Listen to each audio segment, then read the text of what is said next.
Louvado seja nosso Senhor Jesus Cristo, para sempre seja louvado. Boa noite. Bom estar aqui de novo para mais um encontro da Formação Católica, que realizamos todas as sextas-feiras, às 20 horas, ao vivo, pelo Facebook da Paróquia São José, aqui de Curitiba, Vila Oficinas, setor pastoral Cajuru. E claro que você pode assistir agora ao vivo, seja paroquiano desta ou de qualquer outra paróquia, de Curitiba ou não, e sempre enfatizando, se você é cristão que não católico, é bem-vindo, é bem-vinda. Se você é crente que não cristão, é bem-vindo, é bem-vinda. E se você não crê no transracional também, bem-vindo, bem-vinda. Seja agora ao vivo, seja amanhã ou depois, em outros dias, acompanhando a gravação aqui no Facebook e também eventualmente no YouTube. Obrigado pela audiência, tá bom? E comecemos como convém. Em nome do Pai, e do Filho, e do Espírito Santo. Amém. Como de costume, num breve momento de silêncio, pensemos como foi nosso dia, como foi nossa semana, no trabalho, em casa, no estudo, em outras atividades, quais sejam, que nós tenhamos tido bom proveito. Apesar de erros, limitações, dificuldades, das quais ninguém escapa, tomara tenhamos tido aí bons momentos hoje e nos últimos dias. Solidários também a outras pessoas que tiveram suas dificuldades. Digo isso lembrando, por exemplo, no final da tarde fui fazer a celebração de exéquias no cemitério vertical de uma pessoa com apenas 46 anos, vítima da bendita Covid, e na hora a gente já lembra daquilo que não esquece, dos queridos e principalmente de gente amada que se foi por conta dessa doença terrível. E também outras famílias enlutadas por tantos motivos, a parte de dificuldades monetárias, emocionais, espirituais, enfim. Dito tudo isso, que nós façamos uma breve oração, mas a oração do Senhor, para que nós nos coloquemos no colo dele humildemente, crentes que, misericordioso como só ele é, há de atender nossa sincera oração a ele. Pai nosso, que estais no céu, santificado seja o vosso nome, venha a nós o vosso reino, seja feita a vossa vontade, assim na terra como no céu. O pão nosso de cada dia nos dai hoje, perdoai-nos as nossas ofensas, assim como nós perdoamos a quem nos tem ofendido, e não nos deixeis cair em tentação, mas livrai-nos do mal. Amém. Estamos reunidos e continuemos reunidos em nome do Pai, e do Filho, e do Espírito Santo. Amém. Diácono Alex e eu concordamos que, já que estamos em setembro, no Brasil a Igreja completa 50 anos dedicando este mês, não por um acaso, este mês, dedicando-o à Bíblia, ao Santo Livro. Então, falaremos um pouquinho do muito que pode ser dito a respeito deste fantástico livro. Mas que livro, Deus nos falando, nos comunicando o seu plano para todos, em todos os tempos e lugares, e tendo como ápice, como centro, o próprio Jesus. A palavra de Deus é o próprio Jesus. Nós faremos hoje o início de uma explanação básica, digamos, uma explanação geral, tomara que não superficial. Não vamos concluir hoje. Hoje, um início de uma explanação básica a respeito do Santo Livro. Na semana que vem, faremos uma explanação detalhada da oração do Pai Nosso, provavelmente com o Diácono Alex, e na outra sexta eu retorno para continuar essa explanação geral do Santo Livro. É possível, é provável mesmo, que tanto hoje quanto daqui a 15 dias eu não consiga fazer uma explanação, ainda que básica, de todo o Santo Livro. Tanta coisa pode se dizer. Mas aí nada impede de fazer um terceiro, quarto encontro, ou mais, dependendo da repercussão. Primeiro, quero mostrar para você, aqui, quando alguém pergunta, José Carlos, ou Padre Fulano, Diácono Cicrano, ou para uma freira, para um leigo dos mais estudados, mais engajados, e acontece também com os irmãos separados da igreja, lá, o pastor Fulano, como é que eu faço para aprender da Bíblia, da Sagrada Escritura. E, no meu caso, estou entre aqueles que dizem assim, ó, dou uma dica bem bacana, leia o próprio Santo Livro. Costumo dizer que todas as edições bíblicas, a igreja, mundo afora, em cada uma das suas edições, coloca o que eu chamo de manual do usuário. E naquilo que digo, brincando e falando sério, José Carles, simplificando, tentando simplificar o vocabulário, eu também gosto de dar uma alfinetada, não para deixar você bravo ou bravo comigo, para instigar você ao seguinte, vamos pensar, só entre eu e você, só você e eu, que ninguém mais saiba dessa barbaridade que eu vou passar agora aqui. Talvez não eu, talvez não você, tomara não eu, tomara não você, mas muita gente que a gente conhece compra, por exemplo, um equipamento eletrônico, um automóvel, alguma coisa aí que veio por um acaso, não por um acaso, com o tal de manual do usuário. É ou não é? E esse manual, ultimamente, vem até embutido no próprio equipamento. Por exemplo, você compra um dispositivo móvel, o popular celular, e que eu saiba, se não todos, vários já não vem mais com o manual impresso. No próprio dispositivo vem o manual ali. E quanta gente despreza o tal do manual do usuário? O automóvel. Você compra um automóvel. Quanta vez a parte de estar embutido ali na tecnologia, no dispositivo, até no próprio veículo, veio o impresso. O impresso é um bitelão de um livro ali. Quanta vez a pessoa despreza? Um simples liquidificador, um secador de cabelo, um fogão, uma máquina de lavar roupas. Quanta vez aquele manual é desprezado? Ora, e quanta vez a pessoa usa com certa dificuldade ou até estraga o equipamento ou não usa todo o recurso que ele dispõe, diz a culpa é do vendedor, a culpa é do fabricante, mas não é minha que ignorei o manual do usuário. Voltemos ao Santo Livro. Nós temos, eu tenho em mãos aqui uma das edições populares. Esta edição é para quem é normalmente tido por iniciante, gente que até pode ser cristã já desde berço, ou em algum momento começou a querer especular e tentar vir a ser cristã, e ouviu falar de Bíblia, ouviu falar de Palavra de Deus, mas nunca chegou perto. Então, recomenda-se, por exemplo, uma edição como essa. Todas as traduções são fidelíssimas aos textos originais, mas dá para fazer um ajuste simplificando. Então, para os mais iniciantes, um texto como o que aqui está. Mesmo assim, uma edição tal como essa vai trazer já o que eu chamo de manual do usuário. O que quero dizer? Por exemplo, um resuminho da história do povo de Deus. Por exemplo, um resuminho de cada um dos 73 livros. Eu disse 73 e não 66. Depois explicaremos o porquê. Cada um dos 73 livros que compõem o Santo Livro tem um resuminho. Um resuminho, para você ter uma noção daquilo que vai ler no texto sagrado propriamente.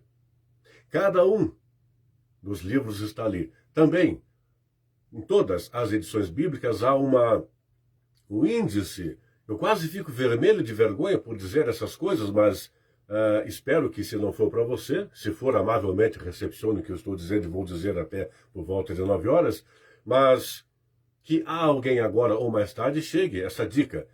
Valha-se do índice, por exemplo. Lá estão as abreviaturas de cada um dos livros, em geral com 2, às vezes 3 letras, eventualmente 4 letras. Há variações, mas não importa. Você não precisa decorar todas elas. É de se supor que já saiba ou venha saber logo, com um pouco de apresentação ao livro, por exemplo, M.T. Mateus, por exemplo, L.C. Lucas, por exemplo, A.T. Atos, por exemplo, G.N. Gênesis. Não precisa gravar, mentalizar todas as abreviaturas, não precisa. Mas é de bom tom esperar-se que alguém com um pouco de observação e estudo, por conta, já saiba onde está o índice e saiba identificar as abreviaturas de cada um dos livros, mentalizando algumas, memorizando algumas, e indo lá na página, se não na sequência mentalizada dos livros tais como estão postos, pelo menos livro tal, página tal. Que mais? As citações bíblicas. Eu não vou falar para ninguém mais, apenas para você. Quanta vez dando formação por aí, tida por inicial, a Arquidiocese de Curitiba para vários leigos tem essa nomenclatura, formação inicial, em geral para quem está iniciando ou propondo-se a iniciar num dado ministério pastoral, e depois a formação permanente. Tá? Numa e outra situação, digamos que só na inicial, na permanente também acontece. Você vê gente lá que já tem 30, 40 anos, que já tem até alguma função pastoral na paróquia A ou B ou C ali, bacana, e não sabe as citações bíblicas. Não sabe. Pelo menos eu dou essa alfinetada, mas digo assim, não tem problema não saber. Não tem problema. Eu também aprendi quando já tinha barba na cara. Eu já tinha barba na cara e fui prestar atenção nisso. Eu fiquei com vergonha de não saber, mas para lá, é tão simples. Então, numa edição tal como aquela que eu mostrei, numa tal como esta, essa, no caso, a Ave Maria, ela também tem um texto mais básico, mais popular, mais para iniciantes, porém, tem muito mais conteúdo dentro daquilo que chama de manual do usuário. Tem também aqui, por exemplo, as citações bíblicas. Você ou alguma outra pessoa da sua família, colega, não é obrigado a nascer sabendo. Porém, conforme se apresente ao beabá do Santo Livro, é de se esperar que logo saiba como é que se usa uma vírgula, como se usa um hífen, aquele tracinho pequeno, o travessão, o traço grandão, os parênteses. São algumas, dentre outras, maneiras de identificar as citações bíblicas, tá?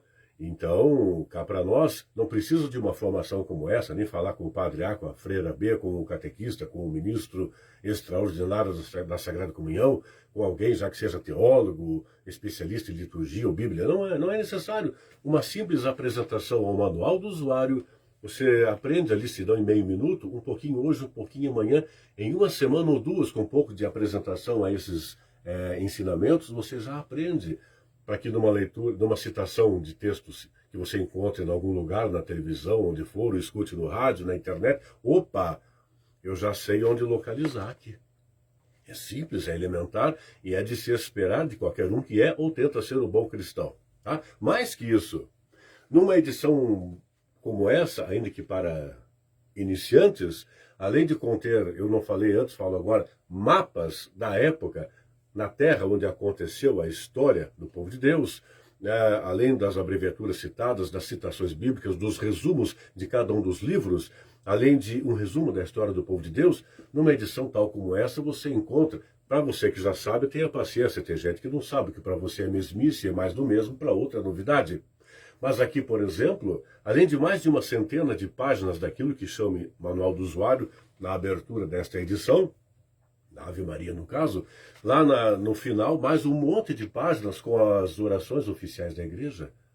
Lá também, a Santa Missa, as orações da Santa Missa, ritos iniciais, liturgia da palavra, liturgia eucarística, ritos de envio ou ritos finais. Também as leituras bíblicas, a igreja bimilenar de Jesus, não é a leitura Miguelão ali. A igreja de Jesus tem em altíssima conta, obviamente, a palavra de Deus. E a palavra de Deus é Jesus, não tem como separar e ser diferente. Então, toda a celebração da oração das orações, a celebração das celebrações, a missa, tem a ênfase à palavra. Tanto que a gente diz quando fala em liturgia que se comunga da palavra primeiro, para depois se comungar do corpo e do sangue de Jesus. Anuncia-se e depois realiza-se na mesma celebração. De tal modo que aqui está, numa edição tal como essa, você tem ali organizadamente aquilo que você talvez já sabe, alguém que está escutando, assistindo agora ou vai assistir depois, saberá agora. Participando da celebração do Santo Sacrifício do Senhor, da Santa Missa. Ao final, regularmente, claro, ao final de 3 anos você terá tido a escuta, terá testemunhado a proclamação da palavra de Deus, a terá escutado, e ao que convém na liturgia da palavra, escutar, viver e anunciar. Não só lá meia hora depois da missa, em todo tempo, em todo lugar. Se isso é chato, também pertinente. Mas ao natural, mais realizando do que falando, mais correspondendo do que apenas querendo enfiar na cabeça dos outros. Sendo, e quem sabe, sendo com seu testemunho, alguém se instigue a experimentar ser também cristão ou tentar ser. Não perfeito, mas todo dia um pouquinho melhor que ontem, na expectativa concreta de amanhã, melhor que hoje, quem sabe? Está aqui a leitura, ou melhor, a liturgia com as leituras do dia. Primeira leitura, Salmo responsorial, proclamação do Evangelho, para as missas feriais, para as missas dominicais. Então, primeira leitura, Salmo responsorial ou Salmo de resposta. Segunda leitura, proclamação do Evangelho, tá? Está aqui. Então você tem aqui a liturgia do ano litúrgico ABC, e tem também, no caso das missas feriais, para a segunda a sexta, os anos 1 e 2, ou para o ímpar. Não falaremos de liturgia hoje, mas destrincharíamos esses detalhes. Por exemplo, digamos que você tenha avançado um pouquinho mais, não meia hora depois, pode ser alguns anos depois. O importante é boa vontade. Pouco menos, com mais honestidade e bom senso e aproveitamento, é melhor do que virar doutor e um monte de coisa e não corresponder aos certificados. Mas digamos que você avançasse um pouquinho mais, essa é uma das edições que a igreja nos recomendaria, a Bíblia de Jerusalém. O texto, o mesmíssimo texto, aí já para quem tem um certo avanço no estudo, na reflexão, no mergulho no mistério aqui contido. Obviamente que aqui com mais comentários, resumos mais riquíssimos, mais extensos. Eu vou dizer para você assim, me lembrei de dizer isso, que lá já tem bastante texto do que chama de manual do usuário. Imagine aqui tem mais ainda. Se lá um livro é comentado em 2, 3 parágrafos, aqui, por exemplo, às vezes o comentário é de uma página, 2 ou 3. Aqui gostar de ler. Quem não gosta de ler, aí lascou, né?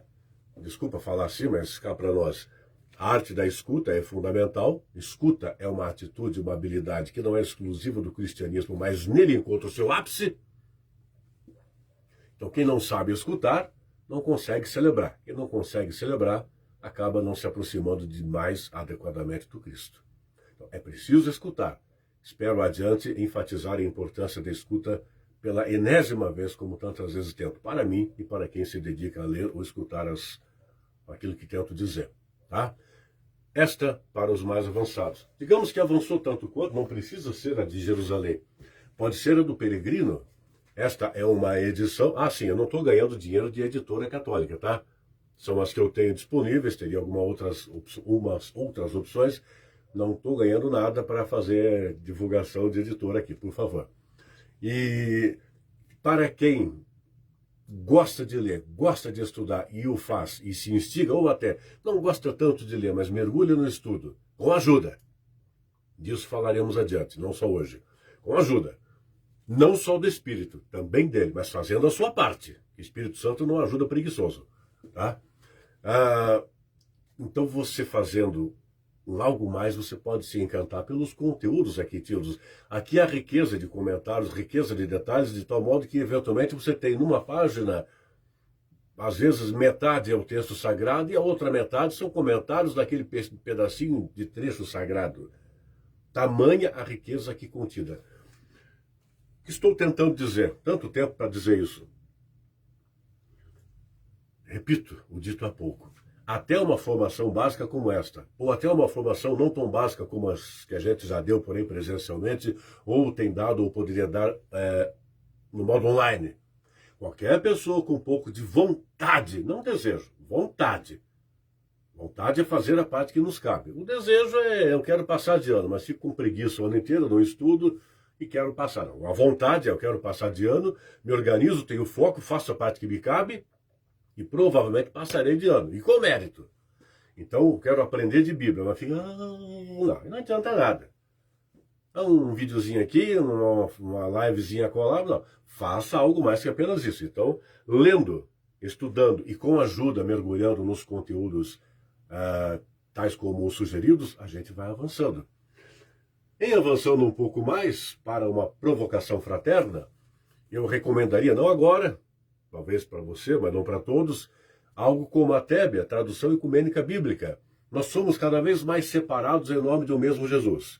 Uma mesma igreja de Jesus, há 2000 anos, fundada por ele, e não por mim ou por você ou por algum homem ou mulher, por ele, pelo próprio, mas desde aquela época, vira e mexe com separatistas, com boas intenções ou não, fundamentalistas, obtusos, bem ou mal intencionados, com um monte de coisas que a natureza humana pode proporcionar, cada vez mais separados em nome de um mesmo Jesus, um só Jesus e um caminhão de denominações autoproclamadas igrejas, e quantas abolindo o diálogo, abolindo a tolerância e proclamando que só lá teria a porta do céu, porque lá só lá está Jesus. Aqui, um exemplo de que nem tudo está perdido. Temos aqui grandes estudiosos católicos, grandes estudiosos ortodoxos, protestantes, gente honesta, extremamente capacitada para fazer uma obra portentosa como essa, onde estão os textos sagrados do cristianismo, respeitadas as, pelo menos até aqui, de modo humano, inevitáveis divergências, ainda que a respeito de um mesmo Cristo. Então, note, você, agradecendo às pessoas que estão assistindo a gente, obrigado. Tanta coisa que você poderia estar fazendo, se dedicar a fazer isso, e obrigado antecipado a quem, mais tarde, amanhã, semana que vem, mês que vem, por aventura, de propósito ou por acidente, se dedique a alguns minutos para escutar isso. Mas a alternativa, para quem quer ler e gosta de ler, ali está posta.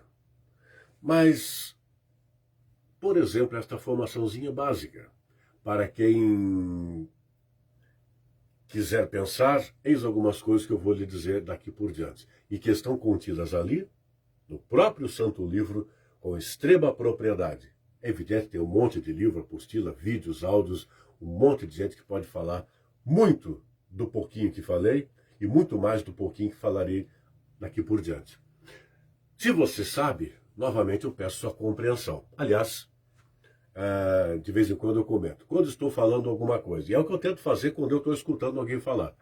Muitas vezes, quando eu escuto alguém falar, ou leio o que alguém escreveu, alguém mais inteligente, mais preparado, mais famoso, mais isso, mais aquilo, qual seja o assunto, não só coisas de teologia, liturgia, igreja, religião, religiões, enfim, mas o fato de ler, escutar, assistir alguma coisa que eu já sei tanto quanto aquele que está escrevendo ou dizendo, ou acho que sei, eu respeitosamente presto atenção e vou pensando, puxa, que bom, até que alguma coisa eu sei, já que ele está dizendo que eu já sei, não sou tão burro assim. Então, com paciência, eu exercito minha humildade e a habilidade da escuta.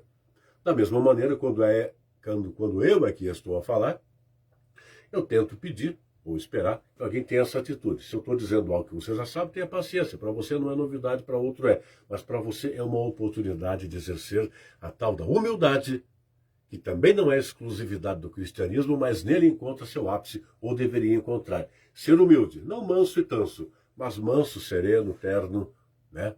E cultivando na humildade também, quanto vez a arte de escuta. Falemos um pouco do início do cristianismo, ou melhor, início da história do povo de Deus. Vamos recapitular o que nós já sabemos? Começou num lugar chamado Egito, lá no Oriente do mundo, um lugarzinho chamado Egito, na Mesopotâmia e na Palestina. O Egito existe até hoje, sabemos. A Mesopotâmia, na verdade, a gente vai falar que é um tal de Iraque e adjacências, né? E especialmente a Palestina, que existe até hoje. E de vez em quando eu brinco, ao longo dessa história toda, a Palestina é um lugar onde é difícil o camarada ter lá um registro de imóveis e escritura, porque eventualmente os caras brigam muito, matam e morrem em nome de Deus. Curiosamente, ao longo da história, a Palestina foi chamada de terra de Canaã, terra dos filisteus, dentre outras nomenclaturas, né? E a tradução possível seria púrpura. Olha lá, púrpura, uma expressão terna, bonita, e até hoje, na Palestina, tem-se dificuldades de convivência por conta dessas diferenças, digamos assim, em nome de Deus.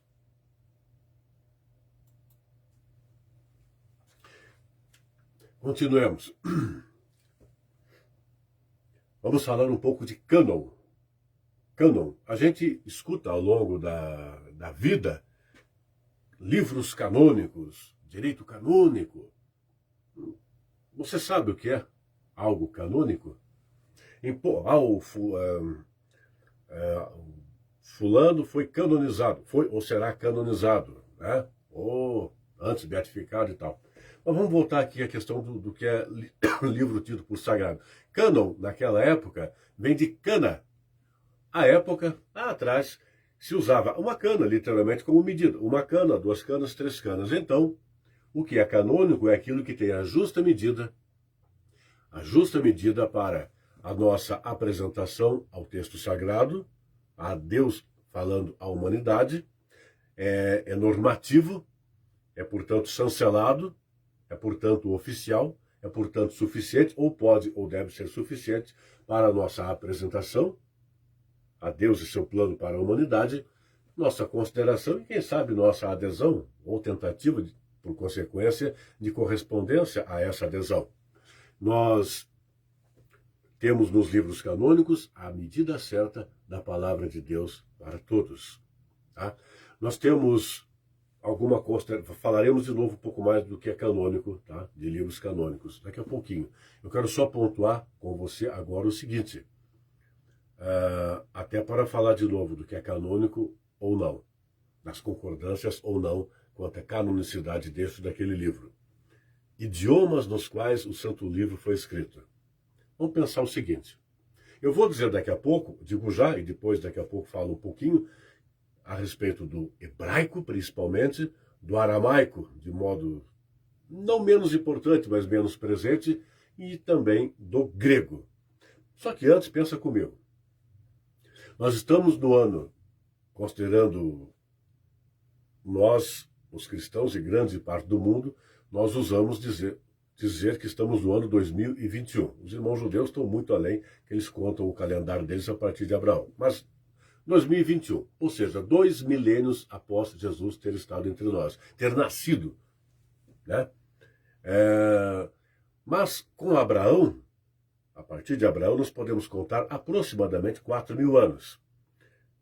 É o seguinte, primeiramente não se escrevia nada, nada. A partir de Abraão até Moisés, nós temos ali aproximadamente 1 milênio. Note, há datas que não se tem como exatificar. Então, você pode ler ou escutar por aí alguém falando em 900 anos de diferença entre Abraão e Moisés. E essa diferença pode passar um pouco de 1.000 anos, mas não importa.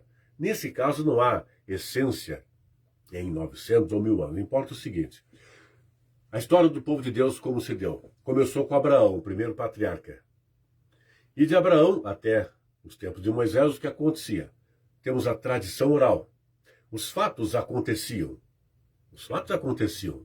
As pessoas os vivenciavam, os celebravam e passavam de geração a geração esses fatos marcantes.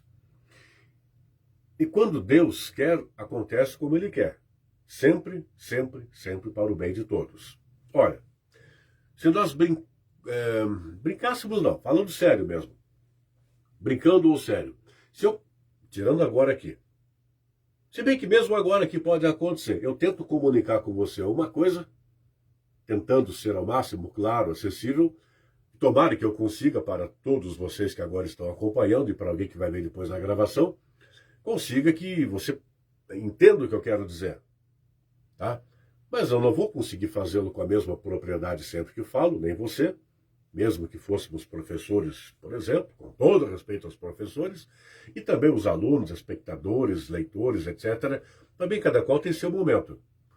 Da mesma maneira que se eu contar agora uma historinha e você recontar para fulano, para Beltrano, para Ciclano, vai tendo diferenças ali. Mesmo que não haja a intenção de fazer boato, de distorcer. Ainda que haja a vontade de ser fidelíssimo na passagem da mensagem, nós não conseguimos humanamente ser. Mas quando Deus age, acontece. Então, a partir de Abraão, durante mais ou menos 1.000 anos, não tinha caneta, não tinha nada, não se escrevia nada. Era na base do boca a boca. E o que Deus quis que fosse passado, ainda que de modo oral, passado foi. Pois bem, lá por Moisés, mais ou menos 1 milênio depois de Abraão, o primeiro patriarca, e mais ou menos 1 milênio antes de Jesus, começou-se a poder escrever alguma coisa no papiro, na argila, no pergaminho. Então, dos tempos de Moisés em diante, se começou a registrar alguma coisa. Ora, primeiro, então, eu estou simplificando demais, tá? Olha o crime que eu estou arriscando cometer. Já falamos aqui de 1 milênio, mais ou menos, e uns minutos. Novamente, básica a formação, mas tomara que não superficial.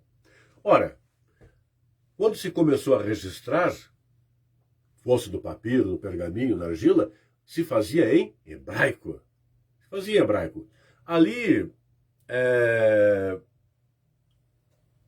mais ou menos uns 600 anos, um pouco mais de meio milênio antes, um pouco mais de meio milênio antes de Jesus, o povo hebreu foi para o cativeiro da Babilônia. O tal de Nabucodonosor era o bambambam lá e levou o povo exilado para a Babilônia. Depois do exílio de algumas décadas, depois do exílio, se começou a escrever também, em pequena parte, em aramaico. Tá? Então, os textos sagrados foram escritos, hoje chamado Antigo Testamento, foram grandemente escritos em hebraico, numa menor quantidade em aramaico, porém também uma quantidade também pequena em grego. O que acontece? Ali por uns poucos séculos, uns 4 séculos, 3 a 4 séculos antes de Jesus, um tal de Alexandre o Grande, ele andou também sendo bambambam ali, e vamos conquistar na base da guerra, da evasão, e de tal modo que grego, então o grego, naquela época, tornou-se o que tem sido o inglês, de muito tempo para cá, mundo afora. Nós tivemos então o auge do hebraico para o texto sagrado, porém, não por razões religiosas apenas, por outras razões. O grego tornou-se majoritário em grande parte do mundo então conhecido, de modo tal que o que aconteceu. A partir de mais ou menos 300 anos antes de Cristo, os irmãos mais velhos da fé, nossos irmãos mais velhos da fé, os judeus, começaram a organizar os livros tidos ou que poderiam vir a ser tidos por sagrados. Os irmãos mais velhos na fé, judeus, que habitavam na Palestina e região. E dentre os critérios para poder vir a considerar como sendo sagrado ou inspirado ou não o livro, era ter sido escrito em hebraico ou, no máximo, em aramaico. Acontece que também, ao mesmo tempo que a partir de 300 anos antes de Cristo, os irmãos judeus lá na Palestina compilavam, organizavam os livros que mais tarde viriam a ser tidos por o cânon deles, nos livros sagrados segundo eles. Lá em Alexandria e adjacências, também judeus que migraram para aquela região, onde era majoritário o idioma grego, foram organizando simultaneamente também os mesmos livros escritos originalmente em grego, em aramaico e em hebraico, porém também com um acréscimo de 7 livros. Com um acréscimo de 7 livros escritos originalmente em grego. De modo tal que nós tivemos, a partir desta época, não imediatamente ali, até nos tempos de Jesus ainda se estava formatando o que tempos depois se passou a chamar Antigo Testamento, se estava ainda formatando, mas naquela época começou o que um pouco adiante se começou a nominar como sendo, em se tratando hoje de Antigo Testamento, o que se diria o texto hebraico ou massorético, ou a lista curta da Palestina, com 39 livros. Simultaneamente também se teria o livro de Alexandria, ou o texto alexandrino, ou a Septuaginta, ou a Bíblia dos 70, 70 no caso o LXX, a nomenclatura dos algarismos romanos, né? E 70 por quê? Se tem uma tradição, não confirmada, mas uma tradição, que teriam sido 72 sábios que em 72 dias fizeram a tradução dos 46 livros do Antigo Testamento. Repito, 39 de escrita majoritariamente em hebraico, em parte em aramaico e 7 deles em grego. Ora, vale dizer que a igreja fundada por Jesus, a igreja bimilenar fundada por Jesus, desde o início, ela não fez distinção. Os primeiros seguidores de Jesus, note o que eu falei há pouco, mesmo nos tempos de Jesus, ainda se estava maturando o que mais adiante se viria a chamar de Antigo Testamento, cânon, etc. Mas se estava maturando, organizando. De qualquer modo, na prática, a lista longa foi adotada desde o início da igreja. Ah, mas foi unânime? Não, não foi. Foi majoritário. Foi majoritário. Né? Então, majoritariamente, a igreja, conforme disseminava mundo afora, conforme Jesus orientou aos seus, usava a lista longa, ou seja, o chamado hoje Antigo Testamento, com textos hebraicos, aramaicos e gregos. 46 livros. Bom, fôssemos falar de história, falaríamos, por exemplo, dos domínios. Já citamos o Nabucodonosor, né? Depois os persas, depois os gregos, mais tarde os romanos, e por conta dos romanos submetendo o povo de Deus, o idioma que era o grego foi definhando, digamos assim, e tornou-se majoritário o latim. O latim é até hoje a língua litúrgica por excelência. Lá atrás, nos tempos de Jesus, pouco antes, pouco após, tornou-se o inglês da época. Então, o que se deu? Conforme se organizavam os livros, mais tarde chamados canônicos, as traduções passaram a ser majoritariamente para o latim. Ótimo! Não tinha como ser diferente. Porém, ainda que bem intencionadas, as traduções corriam o risco de não serem fidelíssimas ao máximo aos textos originais gregos, hebraicos e aramaicos. Então, vamos pontuar o seguinte. Nós tivemos a fase da igreja primitiva, ou melhor, da igreja apostólica. A igreja apostólica, essa fase da igreja, essa igreja bibilinar de Jesus, teve a sua fase apostólica, que cessou quando faleceu o último dos apóstolos originais de Jesus, um tal de João, São João. Tá? Ele faleceu ali no final do primeiro século, mais ou menos pelo ano 100. Falecendo João, cessou a fase apostólica desta igreja. Começou a fase primitiva. Durante a fase primitiva, aconteceu que ali pelo ano de 313, um tal de Constantino, imperador romano da parte ocidental do Império, e também um tal de Licínio, imperador romano da parte oriental do Império, decretaram numa canetada que não se perseguisse mais os cristãos. Tá? Um pouco depois, no ano 390, aconteceu que o imperador Teodósio, ele decretou que a religião cristã, o catolicismo, passaria a ser a religião oficial do Império. Isso é um pouco de história, tá? E isso resultou em coisas muito boas para a disseminação da igreja, do cristianismo mundo afora, e algumas coisas não muito boas. Onde tem gente, você não acha que coisa errada só tem na religião do outro lá, tá? Ou só entre os irmãos separados da igreja. Mas o essencial sempre prevaleceu. A igreja amorosa e misericordiosa de Jesus, na sua porção terrena, originada a serviço e destinada à igreja celeste, onde Deus está, à nossa espera, embora esteja cá, conforme nós o queiramos. Deus, Jesus, o Espírito e os seus santos oficiais e não oficiais, e tão santos quanto, que já foram para lá e estão à nossa espera, ainda que não tenhamos pressa de ir para lá, mas quem decide não é a gente. Nós podemos decidir e tentar cuidar bem da nossa parte enquanto estamos aqui, tendo-os por companhia e diretriz. Voltemos aqui. Eu quis dizer isso porque o cristianismo foi perseguido até 313, perseguido, ou seja, ilegal, pirata. Depois deixou de ser ilegal em 313 e em 390 passou a ser oficial. Mas em 382, um tal de Papa Dámaso, altamente preocupado, quando eu falo Papa, não entenda só ele. Tá? Há uma mania de achar que é o Papa que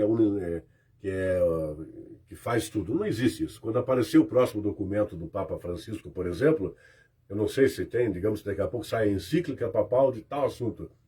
Não foi ele que escreveu sozinho. Vai ter a chancela dele, mas tem toda uma equipe de gente muito estudada, organizada, para que a igreja, mundo afora, tenha mais esse capítulo do seu magistério do qual falaremos, se não hoje, na nossa próxima intervenção, próxima formação.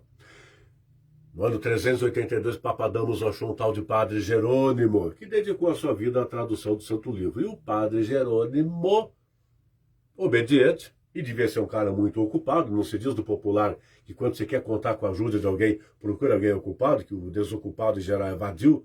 O desocupado você pede e não acontece nada. Eu estou brincando, mas é para... Né? Então o Padre Jerônimo, que devia ser estudioso, dedicado, fiel à igreja e a Jesus especialmente, e ocupado, ele obedeceu o Papa Dámaso. Ó, Padre Jerônimo, eu peço que o senhor traduza os 4 evangelhos. Traduza o evangelho nas suas 4 apresentações. Sim, senhor, seu Papa. 2 anos após, terminou a tradução. Gastou 2 anos fazendo essa tradução. Ora, ficou tão bom, mas tão bom mesmo, que a igreja disse: o seu padre Jerônimo, ficou tão bom que parabéns para o senhor, como recompensa nós vamos pedir, sabe aquele pedido assim, faça, amavelmente vamos pedir que o senhor traduza todos os demais livros. Opa, mas para lá, são 73, eu traduzi 4, os 4 evangelhos, sobraram 69 livrinhos para traduzir. Sim, senhor, seu Papa, eu vou obedecer. E começou em Roma. Mas, para lá, já suou a camisa para traduzir os 4 evangelhos. Então, chegou uma altura que seu Papa, o senhor não leva a mal não, mas não dá para me permitir ir lá para a Palestina. Mas por quê? Porque eu preciso ter mais precisão quanto às fontes dos textos hebraicos, aramaicos e gregos. Os evangelhos eu consegui dar conta, mas eu estou achando que, com a minha equipe, estou crendo que melhor será ir à fonte dos idiomas. Eu quero pontuar com você o seguinte, não vou esquecer de voltar para continuar o que eu vou te dizer. Nós estamos em 2021, essa provocação eu faço às vezes para pessoas leigos ou não, e às vezes a minha santa mãe deve ser muito xingada em pensamento. Por isso que ela teve AVC, já operou o coração, acha e não fala direito, coitada, e tanto xingarem o filho dela. Mas é assim, a intenção não é malvada, é só instigar, provocar fraternamente a que alguém saia da mesmice. Vamos lá.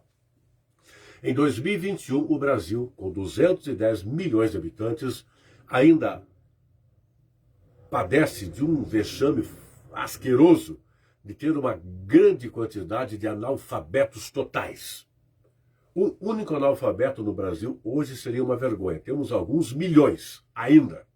E eu não estou falando que é culpa do governante A, do legislador B, do judiciário C, nem do padre, do papa, do pastor, do rabino, do monge. É uma responsabilidade de todos, principalmente dos que se dizem cristãos, principalmente dos que se dizem religiosos e que se acham correspondentes à religião que seguem.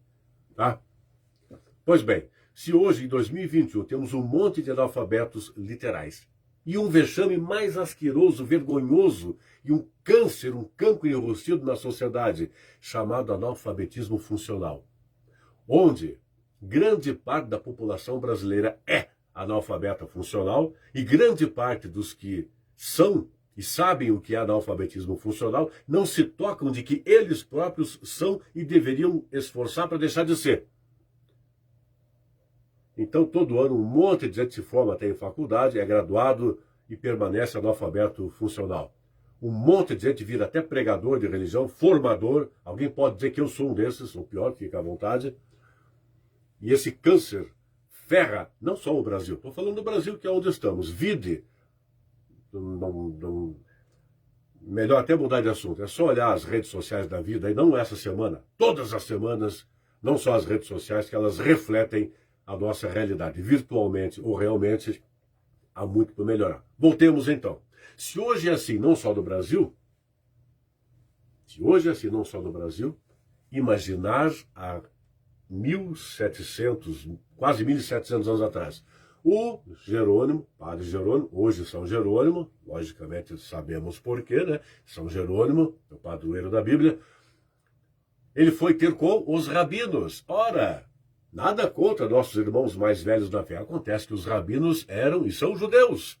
E para o judeu, Jesus é só um profeta. Quando muito um profeta importante, mas de jeito maneiro o Messias. Os judeus esperam o Messias até hoje. Para nós, Jesus é o profeta dos profetas e, acima de tudo, é o Messias. A empreitada do padre Jerônimo foi de 15 anos aproximadamente. Então, o que aconteceu? Conforme ele conseguia traduzir, com a ajuda de principalmente judeus e, em geral, rabinos, né? Em geral, os poucos que sabiam, que dominavam os idiomas escritos e falados à época, em especial hebraico e aramaico, a convivência fez com que houvesse muita amizade, e a convivência fez com que o padre Jerônimo tenha feito, ao final da sua empreitada, ali por 405, algo assim. Temos os livros canônicos e os deuterocanônicos. Uns tão canônicos ou tão inspirados quanto outros. Mas ele, alguns anos depois, admitiria. Eu chamei de deuterocanônicos esses de escrita original em grego, porque de tanto conviver com os irmãos rabinos, eu cheguei a ter uma certa hesitação. Depois ele admitiu, reiterou. São tão inspirados quanto. A igreja jamais perdeu tempo de querer apagar Deutero. Deixou como está, pois que na prática temos a primeira lista de livros inspirados, os canônicos, e a segunda lista de livros inspirados, os deuterocanônicos. Tão inspirados quanto. Nós temos então, novamente, cometendo o atrevimento de falar, entre aspas, meio por cima, de modo básico, mas tomara que não superficial, algo que até então, até aqui dito, exigiria algo como um dia inteiro para detalhar um pouco do mundo que poderia ser dito.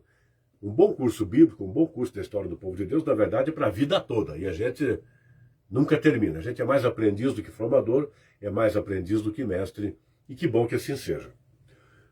Então nós temos os cânones. Nós temos os cânones católico, o cânon católico, temos o cânon hebraico. O cânon hebraico era e é dividido entre Torá, profetas e escritos, onde profetas, segundo os irmãos judeus, são os profetas anteriores e posteriores, onde, para os irmãos judeus, a Torá emana de Deus, e os profetas e os escritos só têm sentido à luz da Torá. Tá? A Torá, os 5 livros do Pentateuco, dos quais falaremos um pouquinho mais citando do que falando a seguir. Nós temos, ou passamos a ter, a partir da ruptura, da reforma, que Martinho Lutero quis fazer no começo da segunda metade do milênio passado, não foi imediato, não foi assim de imediato, demoraram, na verdade, alguns séculos para formatar assim, mas, como é que eu vou dizer para você? Da mesma maneira que nos tempos de Jesus ainda se estava finalizando, formatando para chancelar o que mais tarde chamaríamos de Antigo Testamento, da mesma forma o cânon hebraico, né?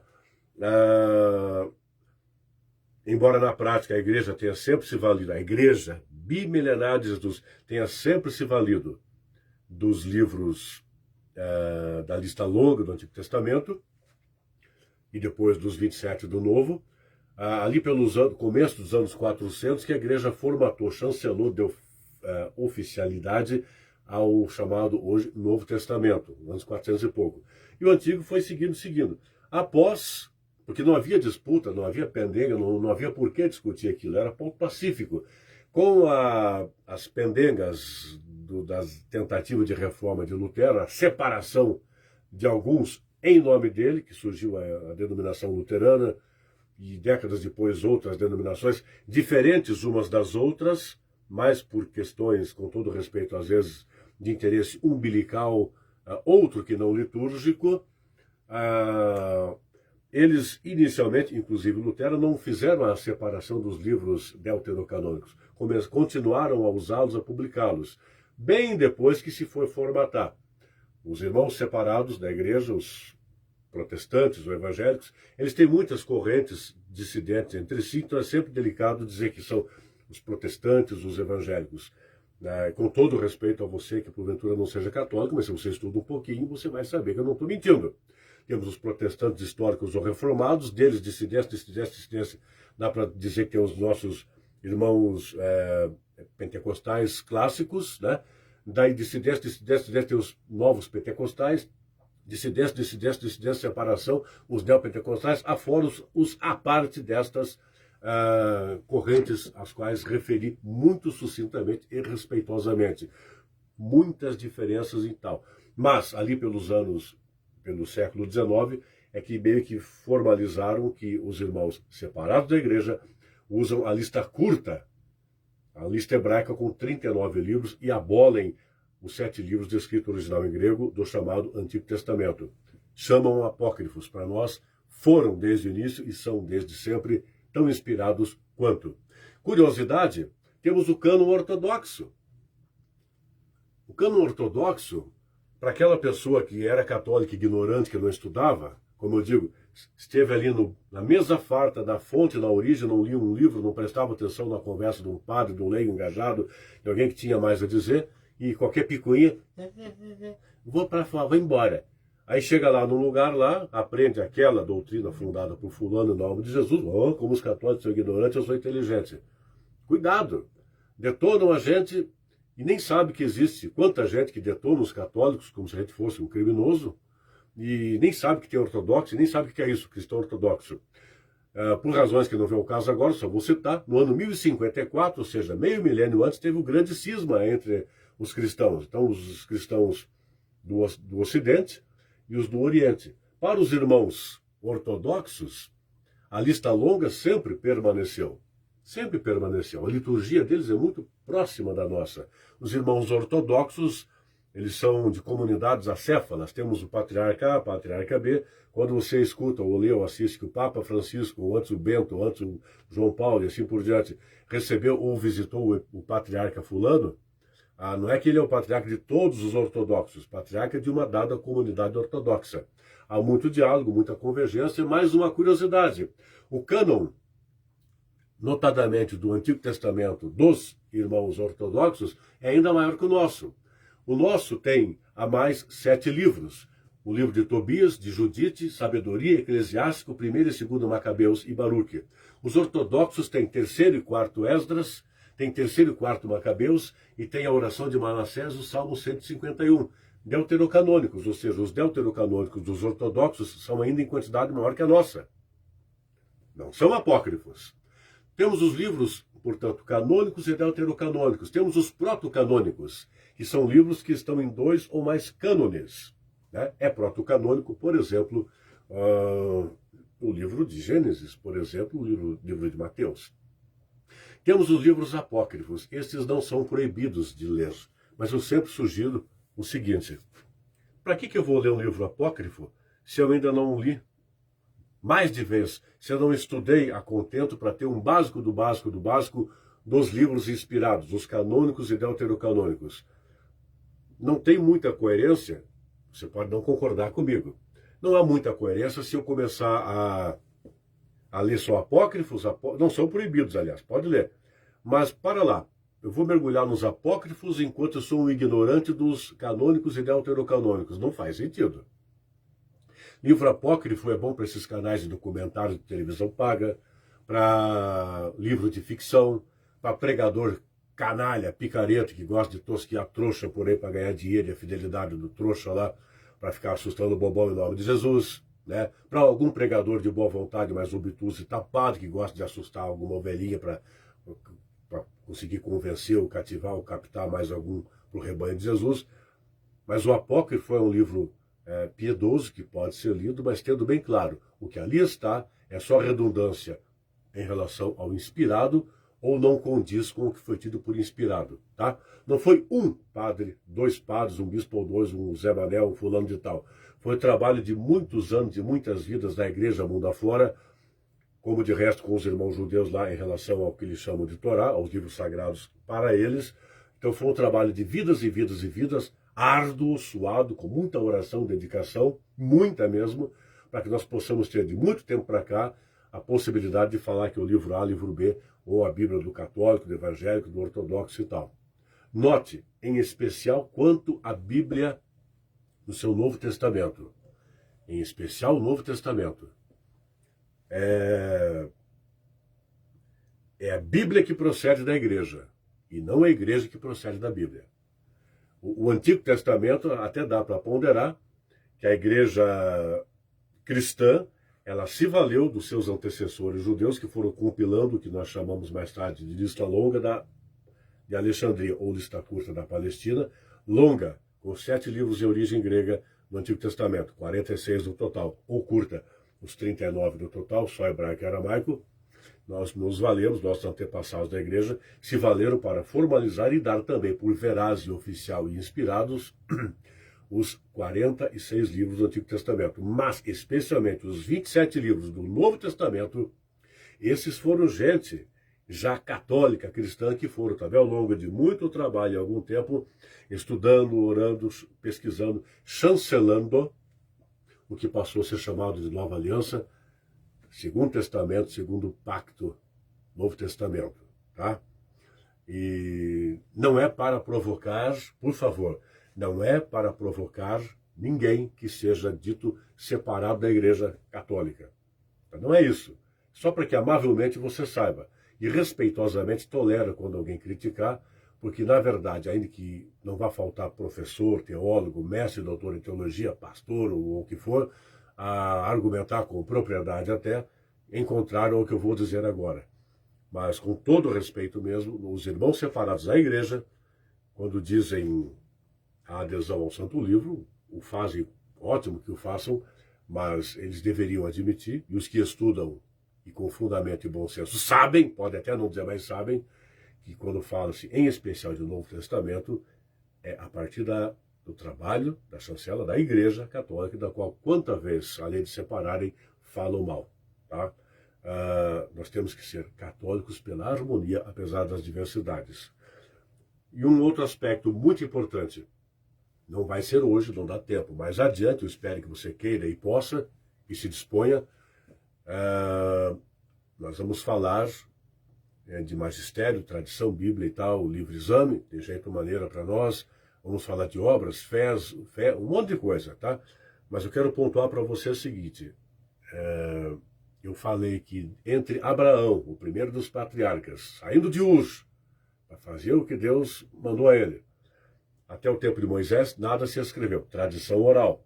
A partir de Moisés, tradição escrita, começou a se pôr no papel, no pergaminho, no papiro, né? Na argila, no papiro e no pergaminho. Papel só bem depois com o tal de Gutenberg, a invenção da imprensa, muito depois, né? Aliás, a Vulgata de popular, não de vulgar, que é o nome que se deu à tradução bíblica de São Jerônimo no começo dos anos 400, foi portentosa, é portentosa e teve vigência até recentemente com revisões, traduções e tal, e foi o primeiro livro impresso quando da invenção da imprensa no milênio seguinte, mais ou menos 1100 anos depois da Vulgata propriamente com o São Jerônimo. Mas é preciso pontuar o seguinte, Jesus Cristo, o comunicador dos comunicadores, não escreveu nada, nem uma linha. Então tivemos de novo tradição oral, ou seja, de Jesus, ou do nascimento de Jesus até ali o ano 51, ou seja, uns anos depois de Jesus ter morto e ressuscitado, digamos assim, depois de Jesus ter voltado para o céu, do qual jamais saiu, e permanecendo cá, em especial na pessoa do Espírito, digamos, no ano 51, um tal de Paulo, que mais escreveu, o que mais escreveu no Santo Livro, escreveu a carta aos Tessalonicenses, que é o primeiro documento do chamado Novo Testamento, carta aos Tessalonicenses. Então, do ano, digamos, 0 ao ano 50, 51, nada se escreveu. Jesus nada escreveu. Tradição oral de novo. Mas, como jornalista, diria que é um spoiler, eu não sou jornalista, mas assim, a tratar na nossa próxima formação, mas como curiosidade. E, por favor, não para perder seu tempo com quem se diz cristão e adora detonar quem crê diferente dele. Está na comunidade A, do fulano, do fundador B ali, e detona outros que não seguem o rebanho. Por favor, oração, silêncio, tolerância, harmonia e tal. Se puder dialogar, dialogue, você não pede licença e vai cuidar da vida. Faz a sua oração em prol do sujeito lá, que um dia, quem sabe, ele seja pelo menos pacífico e harmonioso, mas não belicoso e raivoso. Ora, para nós da igreja, novamente, um spoiler, nós falaremos adiante de Bíblia, tradição e magistério. Para nós, de jeito nenhum, só a Bíblia basta. Por quê? Toda a pregação inicial da igreja, e não foi por meio mês, foi por algumas décadas, alguns primeiros séculos, os nossos irmãos iniciais lá, eles não tinham a Bíblia na mão. Não tinha a Bíblia na mão, estava mais na mente e no coração. Por isso falaremos da sagrada tradição. Então, como que só a Bíblia basta se nos primeiros séculos da igreja não existia a Bíblia? Não tal como a conhecemos. A igreja católica que depois formatou do modo como a temos. Então é o livro da escuta, porque o plano de Deus para todos é para ser anunciado, estando aqui, escutado e partilhado e vivenciado. A Bíblia, tão importante quanto a tradição, quanto o magistério, nós vamos pontuar esse tripé, certamente, na nossa próxima formação. Para fechar por hoje, eu vejo o horário ali, são 9, no meu relógio são 9h03. Então, para não alongar muito, por hoje eu quero que você grave assim. Critérios para canonicidade. A autoridade do autor, a inspiração de Deus no autor. observando que até hoje, com tanto estudo, tanto historiador, antropólogo, etc, etc, etc, muito do que está no Santo Livro é comprovado como tendo existido, personagens e fatos, não tudo, mas muito. E a essência é a palavra de Deus, não é a historicidade disso, daquilo. Falaremos adiante em outra formação, em outro encontro. Mas o fato é que nem todo o autor humano de cada um dos 73 livros é identificado até hoje. E há coisas tais como, por exemplo, a carta aos Hebreus se achava que era Paulo, e hoje se sabe com certeza que não era Paulo. E a autoria mosaica do Pentateuco, né? E assim por diante quanto a outros livros. O que importa é que o autor é Deus, na pessoa do Espírito Santo. Então, a canonicidade se dá conforme haja a autoridade do autor, ou seja, Deus é o que agiu no autor. O texto sagrado, notadamente o do Novo Testamento, tem que ter pertencido à fase apostólica da igreja. Tá? Então, do Novo Testamento foi ali a partir do Paulo, ano 51, carta aos Tessalonicenses, até o ano 90, mais ou menos, livro do Apocalipse, escrito por João. Esse é um dos critérios também para a canonicidade dos livros, notadamente do Novo Testamento. Também a ortodoxia do texto, ou seja, o texto, para vir a ser tido por inspirado, e os que estão aqui assim foram considerados, eram e são fiéis à doutrina dos apóstolos iniciais de Jesus. Fiéis, portanto, ao que o próprio Jesus fez, falou, e alguns escreveram e outros foram realizando conforme o mestre fez com eles, e a eles ensinou e recomendou fazer. Tá?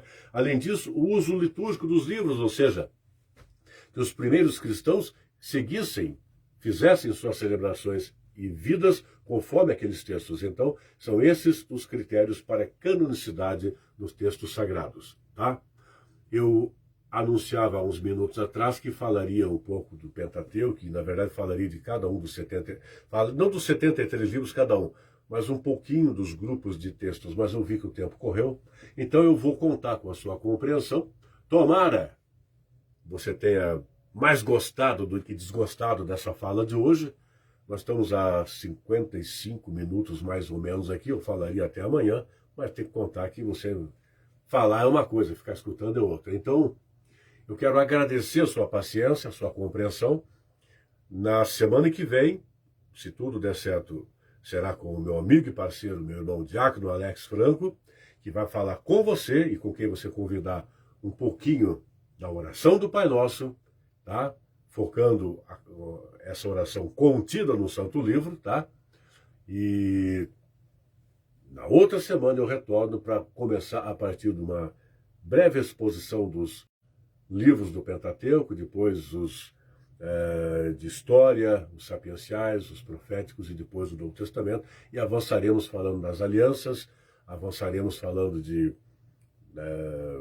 métodos de estudo do texto sagrado, não necessariamente tudo no próximo encontro, mas falaremos adiante também de gêneros literários, figuras de linguagem, os números, simbolismo, ou gematria, quantidade, números bíblicos, ou também de uso litúrgico, e mais além do que eu já havia dito, inspiração, iluminação, inerrância, leitura orante da Bíblia, algumas dentre as considerações que faremos não só no próximo, não vai dar tempo de fazer só no próximo, mas nos demais, tá bom?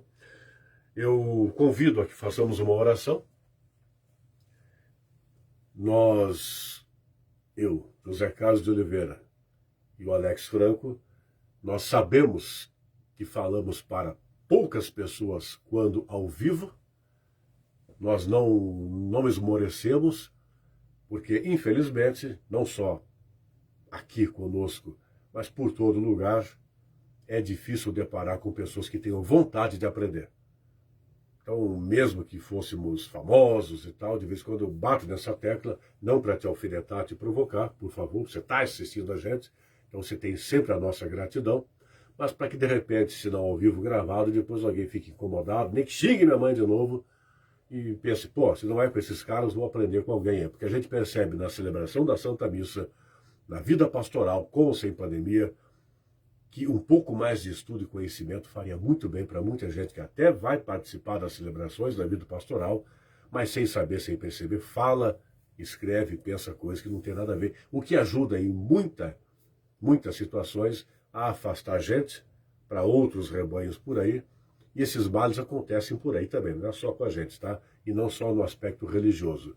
Um pouco mais de fundamento seria muito bom. Não por acaso, eu sempre insisto, fé e oração são mais importantes que estudo e formação, mas, cada vez mais, estudo e formação são fundamentais para embasar a fé que se tem, a espiritualidade que se realiza, a religiosidade, enfim, a vida como um todo. Não só nesse aspecto, e no aspecto profissional, familiar, cidadão, etc. Mas, enfim, convido que rezemos, oremos a Mãezinha do Céu, aquela que é cheia de Deus.